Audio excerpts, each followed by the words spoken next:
Chapter 116. Mistaken Thought.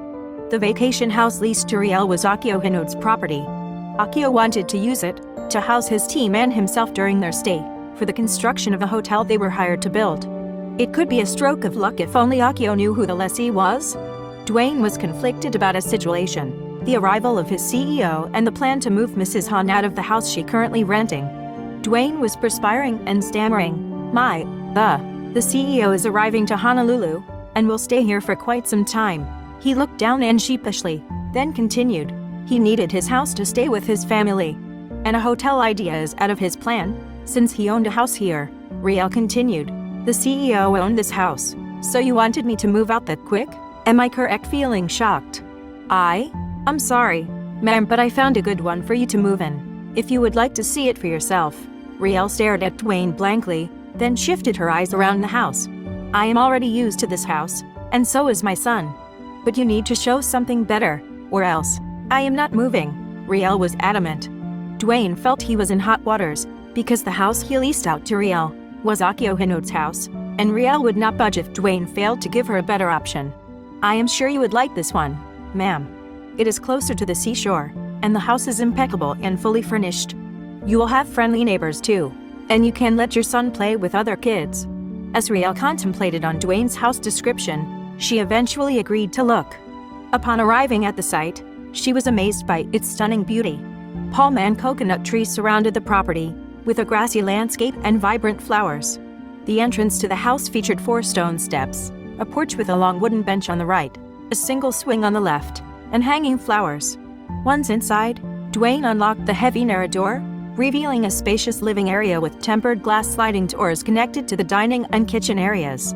The entire house was furnished, and the bedrooms were adorned with curtains, providing a cozy and welcoming atmosphere.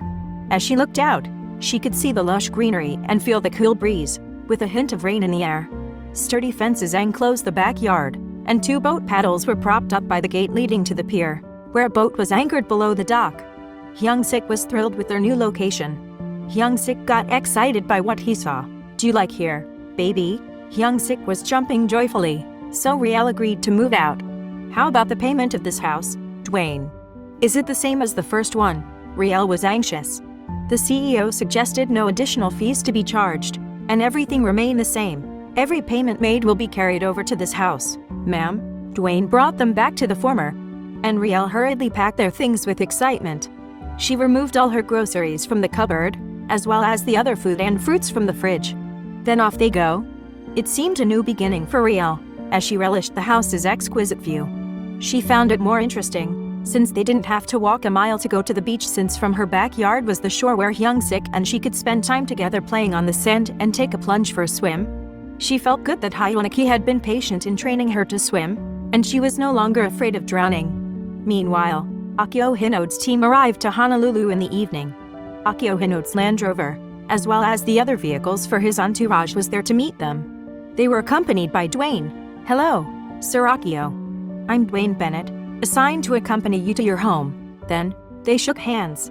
Oh, hello, Dwayne. Have you settled the problem with the lessee? Akio curiously asked. Yes, sir. And she was happy and grateful to have transferred to her new place. Dwayne smiled. That's good to hear. If the client insists on staying in my place, I will deal with the problem myself. And so, how was my house? Akio asked.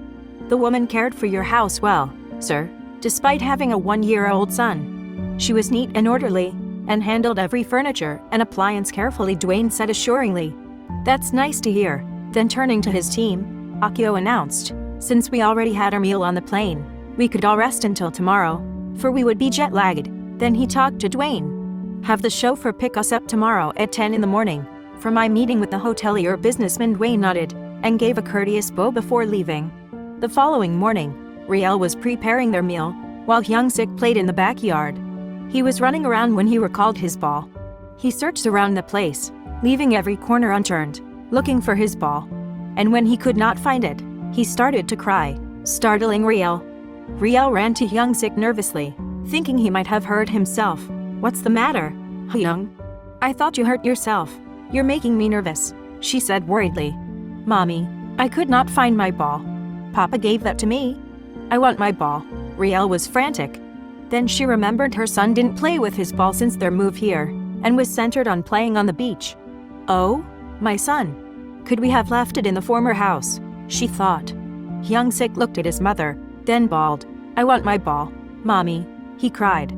Okay, we'll get it. I hope the family didn't throw that away, but where will we look for it, son? She entreated. I don't remember, Mommy. Maybe outside, Hyung-sik guessed. Riel called for Dwayne and told him about the problem. I'll call the people there, ma'am, and see if there was a ball lying around. Then Riel interrupted. No, don't do that. Hyung and I will go there, because I am sure my son knows where to find it. It will lessen their burden to look for a ball. They have yet to learn what it looks like and where to find it, Riel suggested. How are you going back there, ma'am? If you wish, I could pick you up, he proposed. No. I want to avoid causing you any trouble, and I would just call for an Uber. It will take time. I appreciate your concern, Dwayne. Riel took Hyung-sik and her handbag and called for an Uber, and it didn't take a while when they reached the house. Hyung-sik came running, pulling his mother excitedly, thinking about his ball. The doorbell rang while the team was having breakfast at Akio's house. A maid answered the door, and as Nicole was fixing Akio's tie in the master's bedroom. Then, Nicole and Akio decided to join the team for breakfast and head towards the door. They were about to go out of the bedroom when Riel saw them. Riel was shocked, and Akio was speechless in response. Their silence was interrupted by Hyung-sik shouting, Papa, Papa. Everyone in the dining area was stunned, for there Riel stood, the woman they were in search of. Feeling like she was being stabbed, Riel controlled her emotions, and with her chin up, she said that Hyung-sik was looking for his ball. Riel walked straight, unmindful of their surprised faces, toward the backyard. In the meantime, Hyung-sik was excited to see Akio that he carried the little boy in his arms, with a happy look while his eyes were on Riel's.